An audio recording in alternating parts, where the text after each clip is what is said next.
அனைவருக்கும் வணக்கம். முன்னாள் அமைச்சர் செந்தில் பாலாஜி மீண்டும் ஒரு வழக்கில் வசமாக சிக்கியுள்ளார்.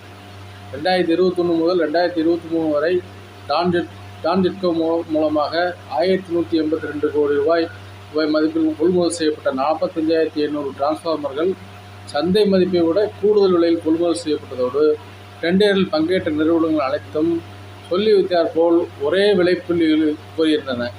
இது குறித்து வெடிக்கும் டிரான்ஸ்ஃபார்மர் ஊழல் கூட்டுச்சதியா என்று விசாரிக்கப்படுகிறது. இந்த டிரான்ஸ்ஃபார்மர் கொள்முதலில் 397 கோடி ரூபாய் முறைகேடு நடந்துள்ளது என்ற அறப்போர் இயக்கம் லஞ்ச ஒழிப்புத்துறைக்கு புகார் அளித்திருந்தது. 2 ஆண்டுகளாயும் லஞ்ச ஒழிப்புத்துறை அதை நடவடிக்கை எடுக்காததால் அப்போதைய மின்சாரத்துறை அமைச்சர் செந்தில் பாலாஜி, டான்ஜெட்கோ நிர்வாக இயக்குனர் IAS அதிகாரி ராஜேஷ் லக்கானி இருவர் மீதும் சென்னை உயர்நீதிமன்றத்தில் அறப்போர் இயக்கம் வழக்கு தொடர்ந்தது. அந்த வழக்கு சமீபத்தில் விசாரணைக்கு வந்தபோது அரசு தரப்பில் வழக்கு பதிவு செய்யப்பட்டு கொடுத்து 1 வாரத்துக்குள் முடிவெடுக்கப்படும் உத்தரவாதம் இருக்கிறது.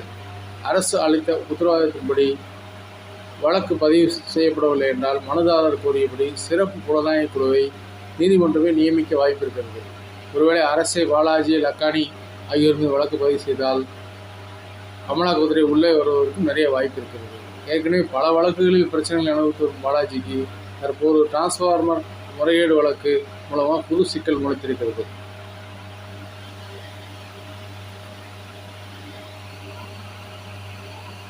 நன்றி.